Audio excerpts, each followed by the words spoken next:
Most of us think we've got a handle on how to learn. We grab our highlighters, we reread our notes over and over, and we spend hours just trying to force information to stick. But what if I told you that our most common study habits, the ones that feel the most productive, are actually the least effective? Today, we're going to dive into the real science of learning to figure out how our brains are actually wired to remember and how we can use that to our advantage to study smarter, not just harder. So, does this look familiar? You're sitting there with a textbook, a stack of notes, and you're just reading the same stuff again and again, hoping that sheer repetition will somehow magically make it sink in. It really feels like you're doing the work, doesn't it? It feels like you're getting more and more confident with the material. But here's the big question. Is that confidence real, or is it just an illusion? Well, according to Stanford neuroscientist Andrew Huberman, this entire approach is fundamentally flawed. He argues that the best ways to learn are often completely counterintuitive, the exact opposite of what we feel we should be doing. And he's not just guessing. He's drawing from over 100 years of solid research in neuroscience and psychology that pretty much flips our old methods on their head. So let's start with that first big idea, the illusion of learning itself.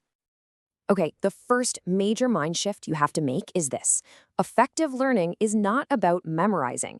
It's really about actively fighting your brain's natural default setting, which is to forget. See, every single time you learn something new, a clock starts ticking. Your brain, in an effort to be super efficient, immediately starts trying to toss out information it thinks is non-essential. So our job isn't to cram more stuff in, it's to send a powerful signal to our brain about what's crucial enough to keep. And this whole amazing process is possible because of a truly remarkable feature of our brains called neuroplasticity. To put it simply, it's just the ability of our nervous system, our brain, and our spinal cord to physically change and reorganize itself based on what we experience.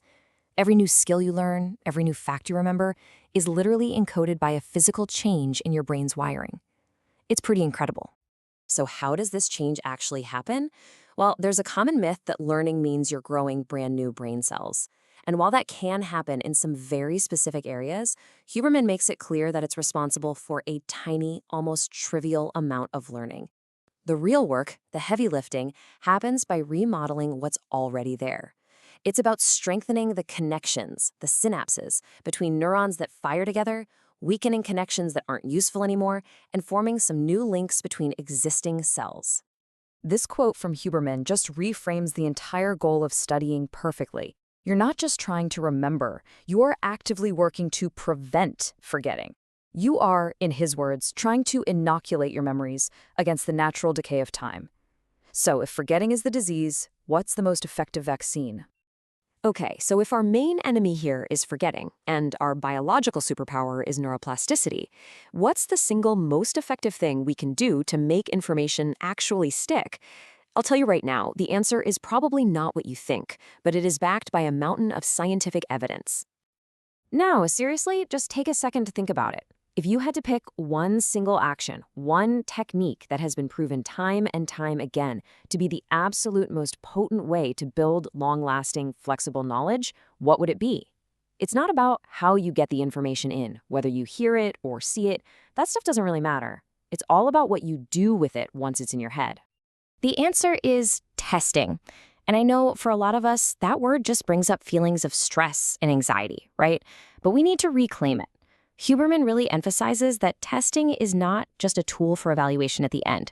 The very act of forcing yourself to recall information is the single most powerful learning event you can possibly engage in. It's not the assessment after the learning, it is the learning itself. All right, let's prove the point with a quick meta quiz right now. Based on everything we've just talked about, when does the brain perform the actual physical rewiring, the strengthening and weakening of connections to lock in what you've learned? The answer might surprise you. It happens during deep sleep. That feeling of strain and focus you have while you're studying, that's the signal. That's the work order you're sending to your brain. But the actual construction work, that happens overnight while you're sleeping. The little bit of effort you just made to try and recall that fact literally strengthened that memory in your brain. So where's the proof for all this? Look, this isn't just some neat theory. It's backed by classic, super robust studies. Let's look at a key experiment that just perfectly illustrates the huge difference between feeling like you know something and actually knowing it. This is the battle of confidence versus true competence. So, in a really foundational study, researchers set up two groups.